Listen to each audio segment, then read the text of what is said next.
परम शांति बाबूजी। बाबूजी आप हमें ये बताइए कि जो बीके पीबीके में ब्रह्मा कुमारी में जो 108 की माला की बहुत वैल्यू बताई गई है और उन आत्माओं की हमेशा उनको सबसे ऊंचा माना गया है, तो ऐसा क्यों है? वो चाहे बीके पीबीके हो, हम्म। चाहे ब्रह्मा कुमारी हो या शंकर पार्टी हो, हम्म। चाहे राम वाली आत्मा हो चाहे कृष्ण वाली आत्मा हो, हम्म। उसमें उन्होंने जो वाणियों में, चाहे व्यक्त वाणी हो चाहे अव्यक्त वाणी हो, हम्म। उसमें ये बताया कि 108 की माला के मण के बहुत ऊंची आत्मा है। क्या है? ऊंची है। वो सारी सृष्टि के बीज है। क्या है? बीज। 108 बीज रूप है। उसमें विजय माला जो बताई, विजय माला है, वो सारी सृष्टि के बीज है। रुद्र माला भी बताई गई, विजय माला भी बताई गई, वैजयंती माला भी बताई गई। अलग अलग माताओं का मालाओं का वर्णन है 108। फिर नवरत्न की भी माला बताई गई, फिर 16,000 की भी माला बताई गई, फिर 9 लाख की भी माला बताई गई। तो ये मालाएं, जो मालाओं का मतलब क्या है, इनके ज्ञान के हिसाब से कि सारी सृष्टि के जो बीज रूप जो आत्माएं हैं, सारी सृष्टि के बीज रूप आत्मा है, वो 108 है। और 108 जो बीज है, इनमें से सारा संसार का रचना हुई है। सारे संसार की रचना हुई है। बीज से मूल बना, मूल से फिर टाल टालियां बनी, पूरा वृक्ष बना। तो बीज रूप आत्माएं जो परमधाम में सारा सृष्टि बनाती है। पहले जो परमात्मा होता है, परमात्मा, जैसे ये शिव को मानते हैं, शिव परमात्मा ने पहले 108 को रचा, ऐसा मानते हैं लोग, मगर उन्होंने कहीं ज्ञान नहीं दिया। ये तो मेरे हिसाब से इनकी अनुमान करता हूँ। क्या जैसे शिव परमात्मा ने जब ब्रह्मांड रचा होगा, सृष्टि रची होगी ब्रह्मांड, तो तब शिव परमात्मा ने पहले नवरत्न को बनाया होगा, नवरत्न से फिर 108 को बनाया होगा, फिर 108 से 16,000 को बनाया होगा, 16,000 को फिर 9 लाख बनाया होगा। तो वो परमधाम में रहते थे, निराकार थे, और वो बीज रूप थे। 9 लाख से फिर मूल वतन में आए, बीज में से मूल में आए, मूल बीज में से तो 2 करोड़ हुए, 2 करोड़ से 33 कोटि देवता हुए। तो ये सब 108 की माला का मतलब ये है कि 108 की माला का मतलब सारी सृष्टि के बीज रूप आत्माएं। जैसे बाबूजी आपके ऊपर जो बुक लिखी गई थी the Om of all things, तो उसमें आपने यही बोला था कि मुझे 108 आत्मा चाहिए जिससे मैं इस दुनिया को परिवर्तन कर सकूं। मगर मैं कौन सी 108 ढूंढ रहा हूँ? जी बताइए। मैं जो शिव की माला, जो इस ब्रह्मांड की माला, शिव माने एक ब्रह्मांड का मालिक, माने एक सोलर सिस्टम जी। वो माला के मण के नहीं ढूंढ रहा हूं मैं। 108 के कि महाशिव माना महागैलेक्सी, माना गैलेक्सी का मालिक। मैं गैलेक्सी के माला के बीज के माला के मण के नहीं ढूंढ रहा। समझ में आया? गैलेक्सी माना महाशिव। ब्रह्मा कुमारी में 108 है, उन आत्माओं को आप नहीं ढूंढ रहे। वो जो ज्ञान है, क्योंकि वो तो क्या कहते हैं, अब वो बेहद के बाप को भी नहीं जानते ना। क्या कहते हैं? बेहद का बाप बेहद के बच्चे, बेहद का बाप बेहद के बच्चों को बेहद की प्राप्ति करते हैं। तो बेहद का ड्रामा का आदि मध्य का राज समझाते हैं। तो बेहद का ड्रामा किसको कहेंगे? क्या एक ब्रह्मांड माना एक सोलर सिस्टम को बेहद कहेंगे, या गैलेक्सी को बेहद कहेंगे, या खरबों गैलेक्सी जो एक यूनिवर्स को बेहद कहेंगे, या मल्टीपल यूनिवर्स को बेहद कहेंगे? क्योंकि वो तो बेहद के बाप को जानता ही नहीं है। बेहद के बाप का ज्ञान इनके पास है ही नहीं। बेहद का बाप, बेहद के बच्चे, बेहद का ड्रामा, और बेहद की प्राप्ति। कौन सी प्राप्ति? बेहद की प्राप्ति। तो बेहद का ड्रामा क्या है? बेहद का ड्रामा का आदि मध्य और अंत का बाप राज समझाते हैं। तो बेहद का ड्रामा किसको कहेंगे? जैसे बेहद का ड्रामा समझना है तो एक सोलर सिस्टम, एक गैलेक्सी, एक यूनिवर्स से परे चले जाओ, बेहद की सोच रखो, बेहद का ज्ञान, विचार सागर मंथन करो। क्या करना चाहिए? विचार सागर मंथन। तो विचार सागर मंथन, तो ज्ञान कितना होना चाहिए? सागर जितना। सागर जितना ज्ञान होगा तब तुम विचार सागर मंथन करोगे ना। तो बेहद का अर्थ समझो पहले। बेहद का अर्थ किसको कहेंगे? क्या एक सूर्य को? ऐसे तो खरबों सूर्य एक गैलेक्सी में, और ऐसे खरबों गैलेक्सी एक यूनिवर्स में।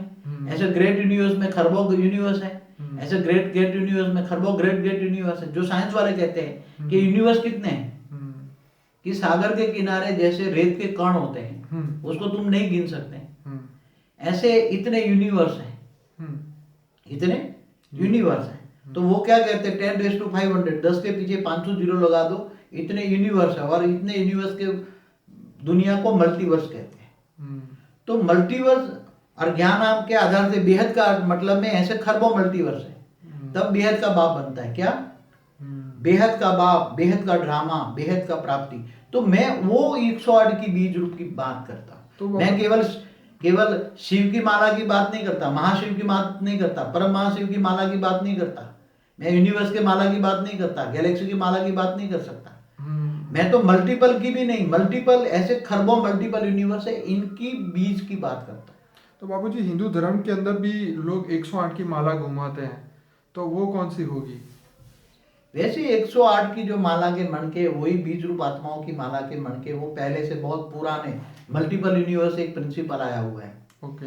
जो खरबों मल्टीपल यूनिवर्स हैं, उनके बनाने वाले जो पहले 108 थे, तो वहां से प्रिंसिपल ऑफ लॉ चलाया है पुराना, बहुत बेहिसाब समय।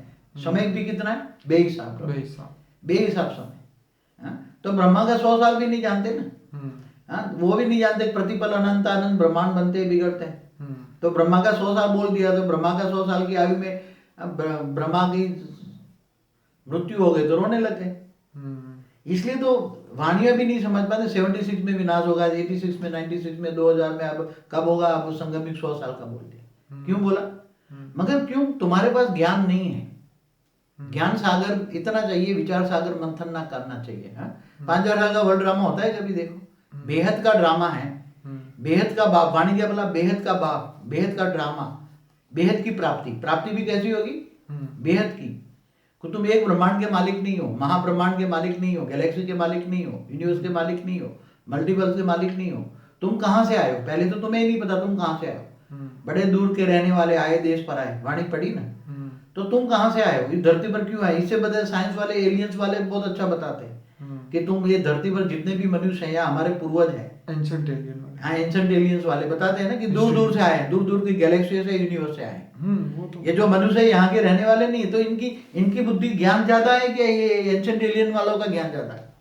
बाबूजी इनके पास तो वो तो प्रूफ लेके बात करते हैं कि भाई उनके पास जो अनुनाकी लोगों के बारे में बताते हैं, या तो उनके पास ऐसे ऐसे प्रूफ है जो कि पूरी दुनिया भर में उन्होंने जमीन से जो भी उन्होंने प्रूफ्स इकट्ठे किए हैं उससे वो लोग बात करते हैं। उनके पास काफ़ी एविडेंसेस होते हैं ताकि वो दुनिया को बता सके।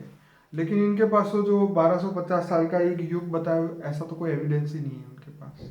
अरे कॉमन चीज है, भारत को शास्त्रों को तो ये लोग झूठ कह रहे हैं। अब भारत के शास्त्रों के अंदर तो बड़े बड़े जो जितने बड़े बड़े साइंटिस्ट हुए, आइंस्टाइन जैसे दुनिया के बड़े बड़े साइंटिस्ट, इन्होंने अपने वेद उपनिषद पढ़े। अब ये तो वेद उपनिषद को झूठ कह रहे हैं। कल प्रलय क्या होता है वो भी पता नहीं। कल के अंदर तो ये ब्रह्मा का एक दिन होता है, ब्रह्मा के एक दिन में 8 अरब 64 करोड़ साल होता है धरती पर। तो बापू जी मेन चीज ये हुई कि जो आत्मा जिन्होंने ये ज्ञान दिया तो वहां से ही ये गलत हुआ ना। मगर ज्ञान तो क्या है? परमात्मा ने इस ब्रह्मांड का शिव ने दिया। किसने ज्ञान दिया? क्या जो चित्र बनाए 4 युग के, सतयुग, त्रेता, द्वापर, कलयुग के 5000 साल का वर्ल्ड ड्रामा बताया, और धरती पर ही लक्ष्मी नारायण का राज था। कभी सुना ही नहीं, सोचा ही नहीं लक्ष्मी नारायण का राज था धरती पर। ऐसा क्यों हुआ वहां पे? ऐसा क्यों ज्ञान दिया गया? जो वहां जो आत्माएं एकदम तमोप्रधान आत्माएं होती हैं, जिनके अंदर नेगेटिव ज्ञान होता है, जो शास्त्रों को नहीं मानते, तो नेगेटिव आत्माएं हुई ना। नेगेटिव आत्माओं ने ये अपने चित्र बनाए। क्या भगवान ने तो चित्र नहीं बनाए, शिव बाबा ने तो चित्र नहीं बनवाए थे, जिन्होंने बताया। एक वाणी में बोला ये रमेश ने चित्र बनवाए थे, बॉम्बे वाला जो रमेश है उसने चित्र बनवाया था, ऐसा मैंने वाणी में पढ़ा है। तो चित्र बनाने वाले तो ये साधारण मनुष्य थे। हाँ, जो ब्रह्मा कुमारी में जो बैठे हुए, चाहे जो बड़े बड़े, वहां नाम नहीं देता, मगर चित्र तो वहां बैठे हुए मनुष्य ने बनाए। जैसे जगदीश नाम का बहुत बड़ा पोथी का पंडित था, जिन्होंने सब सारे शास्त्रों को झूठ बता दिया, जगदीश। हाँ, तो जो शरीर छोड़कर चले गए, अब उन्होंने ही चित्र बनाए ना। क्या भगवान ने चित्र बनाए थे? क्या इस ब्रह्मांड का शिव को इतना नहीं पता है कि क्या 5000 साल का वर्ल्ड ड्रामा होता है? धरती पर कभी लक्ष्मी नारायण का राज हुआ? अब्राहम जो कहते हैं 2500 साल हुआ, बाइबल में लिखा, मैंने पढ़ा है कि अब्राहम को हुआ 3900 साल हुआ। यीशु ख्रिस्त से 1900 साल पहले हुआ अब्राहम। इस्लाम धर्म 3900 साल पहले आया, और एक ही राम और एक ही सीता हुए। जो राम ने भी 12000 साल राज किया त्रेता के अंत में। कभी न 12 राम 12 सीता हुई है, न धरती पर 8 राधा कृष्ण हुए हैं, 8 लक्ष्मी नारायण का राज धरती पर हुआ है। धरती पर क्या देवी देवता तो ऊपर स्वर्ग लोक में रहते हैं, तीसरे लोक में रहते हैं। धरती पर तो मनुष्य रहते हैं, तो मृत्यु लोक है। और बाप तो तुम्हें अमर बनाने आए हैं। क्या बनाने आए? अमर बनाने आए हैं, अमर बनाने आए। तो वो कौन से 108 की बात करते हैं? वो सब ज्ञान मेरी समझ में नहीं आता। मेरे हिसाब से शास्त्रों को झूठ कहना महापाप है। तो 108 जो आप ढूंढ रहे हैं उसके बारे में बताइए। मैं 108 जो ढूंढ रहा हूँ, जो साइंस की भाषा में मल्टीपल यूनिवर्स कहते हैं, मल्टीवर्स कहते हैं, ऐसे खरबों मल्टीवर्स हैं, ऐसे खरबों मल्टीवर्स हैं। और खरबों मल्टीवर्स बनाने वाले 108 जो बीज है, जैसे हमने एक 100 कला के ब्रह्मांड कैसे बना, 100 कला का ब्रह्मांड, 100 कला का ब्रह्मांड माना मल्टीपल कैसे बना, मल्टीपल यूनिवर्स कैसे बना, उसके बारे में हमने कई बार बताया है। तो खरबों मल्टीपल यूनिवर्स जो बने हैं, इनके बीजों को 108 को ढूंढ रहा हूं मैं, इनके बीजों को ढूंढ रहा हूं। वो धरती पर आए हैं, मनुष्य रूप में आए हैं, वो 16,000 भी आए हैं, 9 लाख भी आए हैं, काफी ऊपर से आए हैं। और यहाँ और वही आत्मा इस दुनिया को परिवर्तन कर सकती है, और वही आत्मा इस दुनिया को परिवर्तन कर सकती है। साधारण आत्मा तो इस दुनिया को परिवर्तन नहीं कर सकती, नहीं इस ब्रह्मांड का शिव भी कर सकता है, ना महाशिव गैलेक्सी का मालिक भी नहीं कर सकता, ना परम महाशिव यूनिवर्स का मालिक भी नहीं कर सकता। वो तो ऑलमाइटी ऑथोरिटी जिसको कहते हैं, ऑलमाइटी ऑथोरिटी माना बेहद का बाप, बेहद की सृष्टि का क्रिएटर, बेहद की सृष्टि का मालिक, बेहद की सृष्टि का रचयिता, इसलिए बेहद का बाप कहते हैं। बेहद का बाप बेहद के बच्चों से बेहद की बातें करते हैं, बेहद का ड्रामा का आदि मदद का राज समझाता है, वही परिवर्तन कर सकता है, बाकी साधारण नहीं कर सकते। शिव महाशिव, परम महाशिव, परम परम महाशिव कोई नहीं कर सकता, उसके बाद एक कैपेसिटी नहीं है कोई कर सके। जो जिसका मालिक होगा वो करेगा।